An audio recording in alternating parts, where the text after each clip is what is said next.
Oh, this is beautiful. Kashora.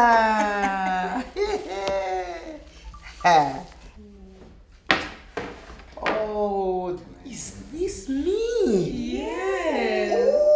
Ooh. And that is leather. Oh, these games are just. Maita basa now. Shino karapai kwela makaikadai.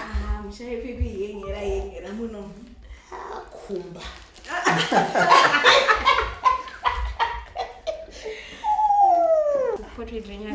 Funga sei mimi. Oh, ukona iri Dylan? Yes, I can see. It's beautiful. We also brought you a bouquet of flowers. Like flowers. Oh, thank you, thank you. Woo! Oh, The card. oh, thank you.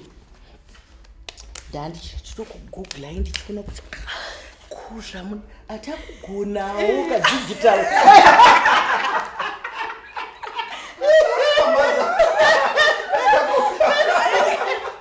You made my day with that one.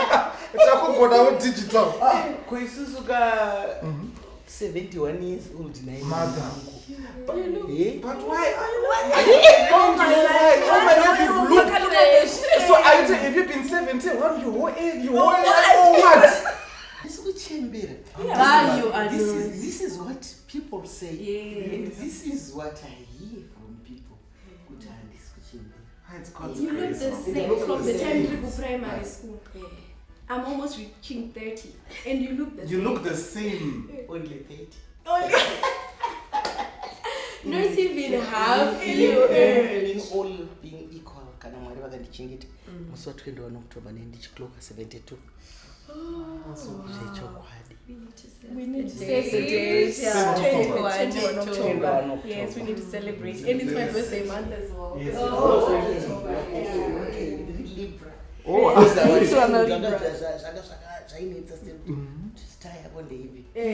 now, but it's very interesting kuona zvinenge zvichiitika. Uchiona machanges uchiita sei.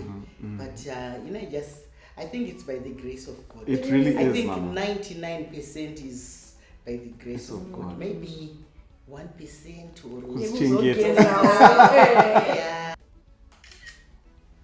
Inonyazonama kaya isister imboita kadzema pose kuma studio. Pamabodai uzozonzi dzakatsva. Manyora pamawoods wangu. This is a beautiful award.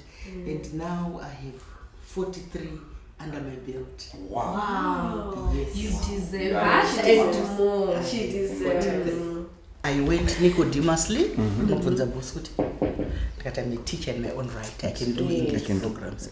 So kanzi ayo isusu tatofunga kuti imimi mukaita izvozvo tachengetedzeka. Zvakava zvinonyatsotiitira mushini. Ndotaura ndodziya ndikati iwe I'm quitting. Andidi zvikanzi nanzvadzi yangu go and make sure that you're resting. You can ask Dylan. Kana ndashaizi kutogadzira.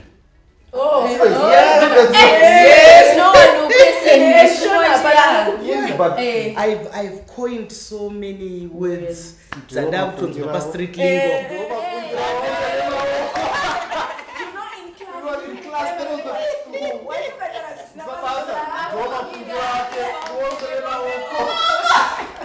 Even on like same celebs comment section. But you know, but I mean well. but who is my Bongizim zvekubonga kuti munhu akataura sonzi utachaiwa saka banje vanhu vakuzvitera mazvorazvokwapisa. You know, as a shona guru ndoramba achingoti vapei mike vapei mike ndakava ndamufuna ndikati mike inoita basa rei ndikati inoshedzera saka inini I just called it chishevedzero kana chitanda chirusha.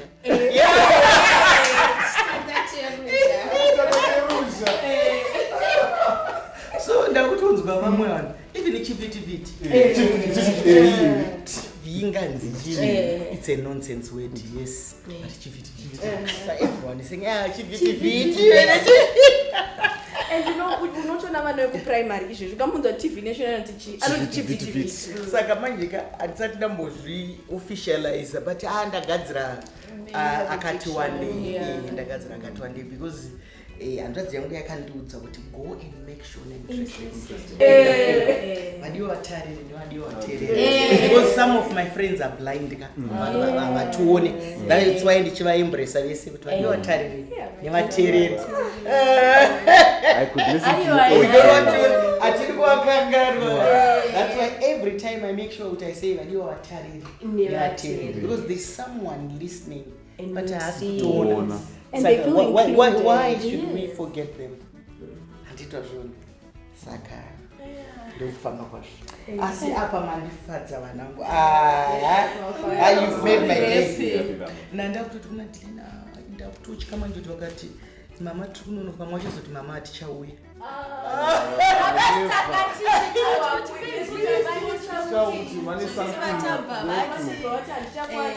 Inini zvandinoita mwanangu kamukufamba kwenguva ndinoziva kuti kana waita chinhu ukazvikomita ku one thing chikanzora zvimwe because zuva rese unenge wakudisappointa vamwe vabata time. Zvinochifunga kuti dai nandati kune vamwe vanhu okay I will be there at 12 handiti mazvionaka handitya. Saka kana waita chinhu chimwe chete unless zvavhiringidzika maningi but ndinoita one thing at a time because ava vakatambudzika kundiconvince. Yeah, because say old girl ndairamba kudonzi zvakanaka ndikati zvakanakirei convince me.